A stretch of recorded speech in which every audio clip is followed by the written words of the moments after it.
Hey there, listeners. Welcome to our show. Welcome to our newly refreshed and rebranded show. I'm wondering if you listened to the intro and heard all of that. I'm really excited about this, and I hope that you're going to enjoy this slightly new direction, more of a refresh, I think. And certainly it's got me much more enthusiastic and reinvigorated in everything that we do. A little bit of change is always good. It's almost as good as a holiday, right? Anyway, today's episode is going to be a little bit of fun. I'm going to share a story with you, and I'm going to tell you about Katie, because Katie's story is probably also your story. And if you've ever found yourself staring at the ceiling at 2 a.m. with your mind racing, with endless to-do lists, and wondering if you've maybe bitten off more than you can chew, or like, you've just jumped off a cliff and you're assembling the parachute along the way, then this episode is for you. So, what's Katie's story? It was 2 a.m. as Katie lay in bed staring at the ceiling and waiting for sleep to arrive. Her mind just would not shut up, rolling through her endless to-do list. And honestly, that thing was, worse than the laundry basket. No matter how much you got through, there was always more. I generally try and ignore that laundry basket and hope somebody else deals with it. But anyway, that's not what Katie was thinking about. The socials to schedule to promote this weekend's trade show, the promo for the event, the posters, the shelves and decorations, and how she planned to set up her stand. She had this particular stand design in mind to make it really attractive to potential buyers attending the show. But now she was starting to panic about the fact that she hadn't even rehearsed how to set up the bloody thing. Her sales script, which she kept repeating over and over in her mind in an endless loop. And then, damn it, she remembered she had forgotten to call her account manager at the manufacturer again this afternoon. And the last thing that he'd said was that the delivery was due tomorrow. Talk about cutting it fine. Tomorrow was the day before the big day, the big event that she hoped would put her fledgling brand on the map. She'd invested more than she secretly felt she could afford to sign up for this trade show, the biggest event in her industry, not to mention worked her absolute butt off to make this happen. The event was supposed to be the launchpad for her business, the thing that would put her brand on the map and her product into the hands of customers everywhere. But right now, it was looking like a distinct failure, because without anything to sell, how on earth could it be of any use? Her factory had promised to get her inventory to her 2 weeks ago. Why was it that the factory always said yes and promised everything, but then nothing ever went to plan? She hoped this wasn't an indication of their future working relationship. But as she lay there thinking about her product and worrying about whether it would be delivered in time, her mind wandered back to the day that she came up with the idea in the first place. She remembered that day early in her first pregnancy when she woke up and looked in the mirror only to see a face staring back to her that was so spotty and irritated and oily that it could have rivaled a teenager working the fried station at McDonald's.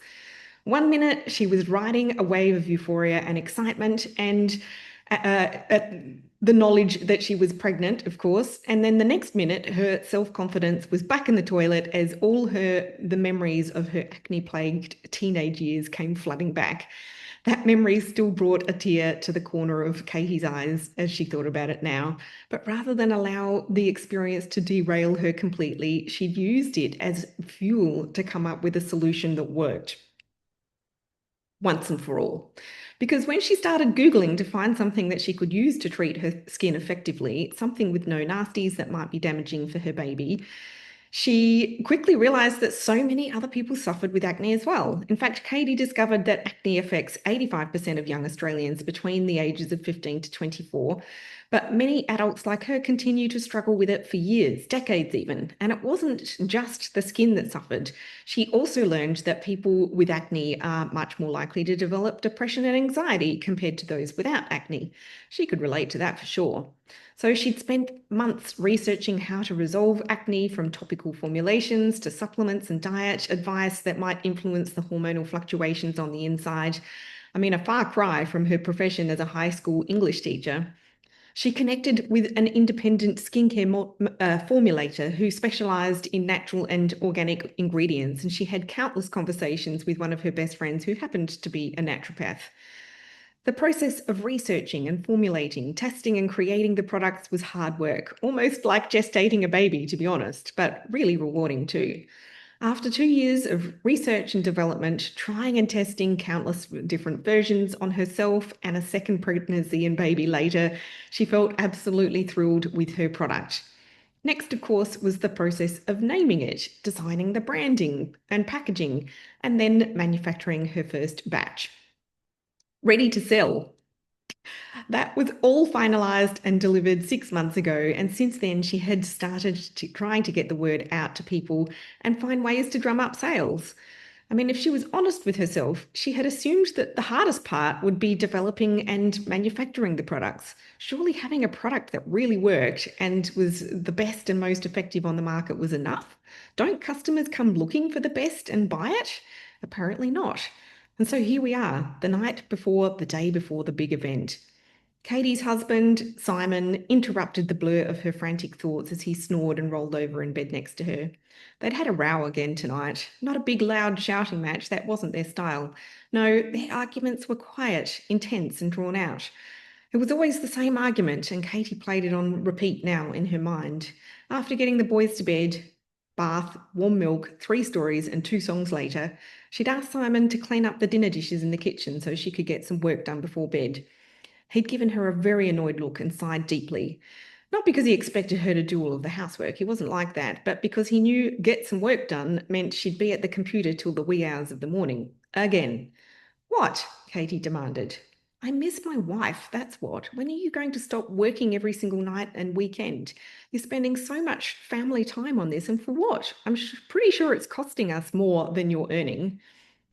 But we spoke about this months and months ago. We agreed that I could work on this startup idea while the boys are little. It's not like it'll stay like this forever, but right now it is a startup. Simon sighed again and headed to the kitchen. And was that an eye roll she caught as well? Maybe she was projecting that onto him. She wasn't sure.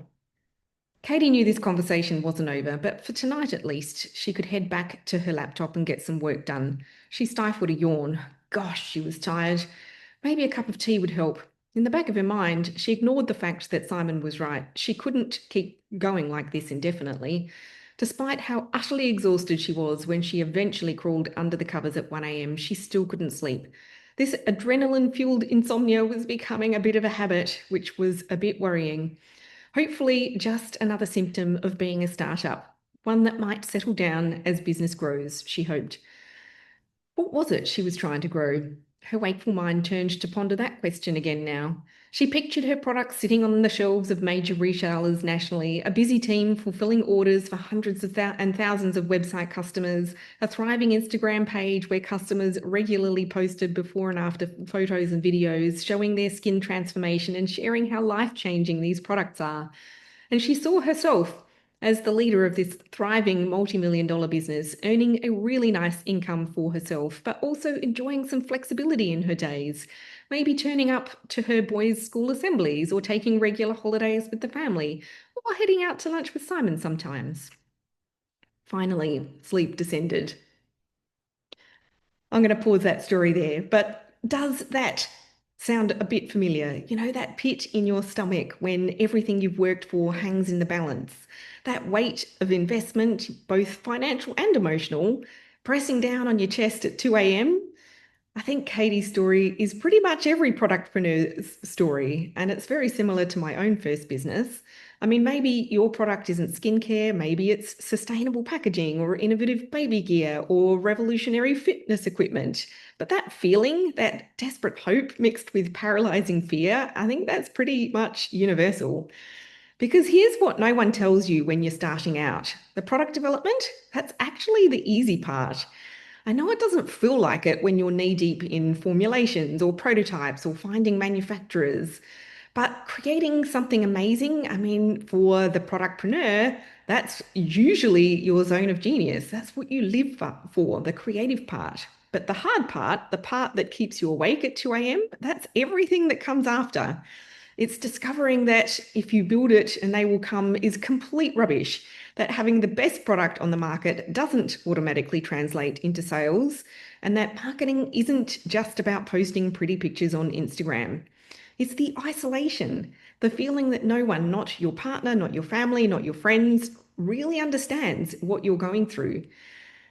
They see maybe the glamour of being an entrepreneur, but they don't see the sleepless nights, the constant decision fatigue, the weight of carrying everyone's expectations. It's the imposter syndrome that creeps in during the quiet moments. Maybe I'm not cut out for this. Maybe I should just go get a regular job like everyone else. Maybe they were right when they said I was crazy to try this. And it's the relationship strain, your partner wondering where the person their partner was went, your kids competing with your laptop for attention, your friends who've stopped inviting you out because you always say you're too busy working. And of course, it's the financial pressure, the credit cards, the loans, the investment you can't really afford, but somehow you scraped it together anyway. The knowledge that if this doesn't work, it's not just your dream that dies, it's a little bit of that your family's financial security too. And here's the kicker. You're probably doing it all wrong, not because you're not smart enough or talented enough or passionate enough, but because no one taught you how to build a brand, how to create desire for something people didn't even know they needed, how to turn your brilliant product into an experience people can't stop talking about. You're trying to figure it out as you go. And honestly, that's a little bit like trying to perform surgery while learning anatomy.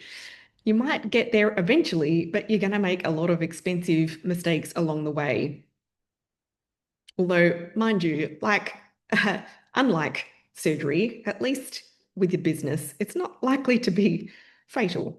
Anyway, here's what Katie didn't know yet, what you might not know yet. This struggle, it's not a sign that you're failing. It's not proof that you're not cut out for this. This struggle is a sign that you're exactly where you need to be. I've been exactly where Katie is and where you might be right now. Back in 2007, I was lying in my own bed at 2 a.m., mind racing with the same fears, the same to-do lists, the same weight of everything I'd invested in my own product-based business.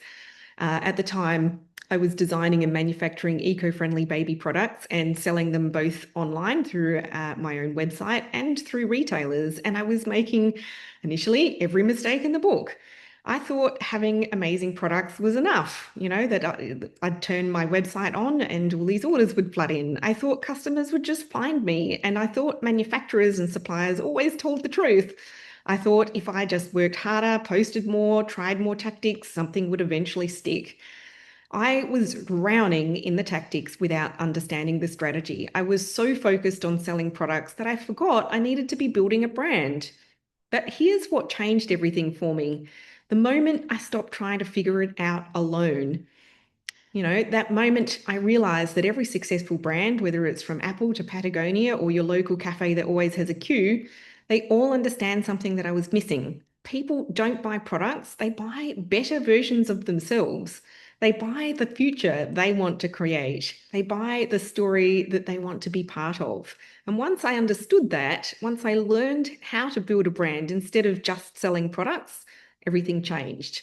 My products went from sitting in my spare room to being stocked in retailers across Australia, New Zealand, and Europe. I had stockists from Asia to Dubai to the Czech Republic and to the UK and US. I won Telstra's Business Awards, basically the Academy Awards for private business in Australia. But more importantly, I found my rhythm. I created the flexibility and the financial independence that I'd been chasing. I could attend my kids' school assemblies and take family holidays and actually be present for the life I was working so hard to build. And then I realized something else. I wasn't meant to just build one successful brand. I was meant to help other brilliant productpreneurs like you build theirs. Because the truth is, the world needs what you're creating, your innovation, your solution, your vision of how things could be better.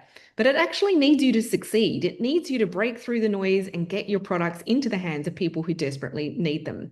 And that's why I became the mentor I wish I had when I was lying awake at 2 a.m. all those years ago, wondering if I was crazy to think I could build something significant. Here's what I want you to understand, what Katie needed to understand. Success isn't about having all the answers. It's about having the right framework. It's not about being perfect. It's about being strategic.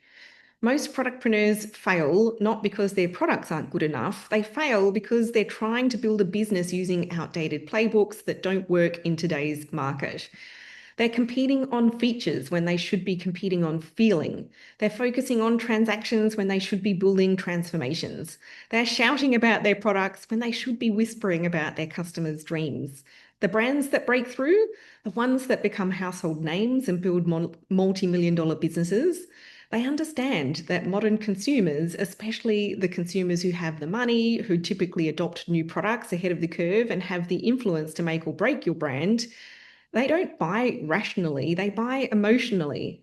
They don't want the cheapest option. They want the best option for who they are trying to become. They don't care about your features list. They care about your story and how it connects to their story. They don't want to be sold to. They want to be understood, inspired, and invited into something a bit bigger than themselves. And here's the beautiful thing. This isn't about manipulation or trickery.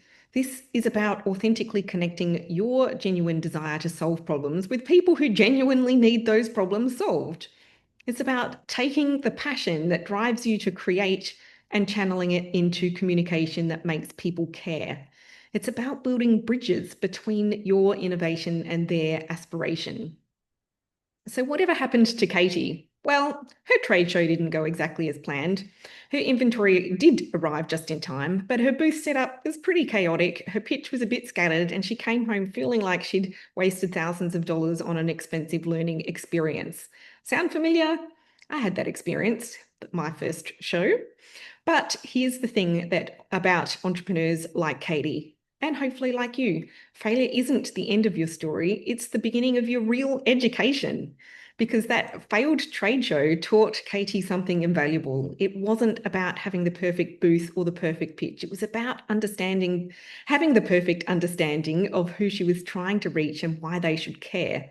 She realized she'd been so focused on talking about her products, ingredients, and benefits that she'd forgotten to talk about the transformation that it created, the confidence, the freedom from constantly worrying about their skin, the joy of looking in the mirror and liking what they saw.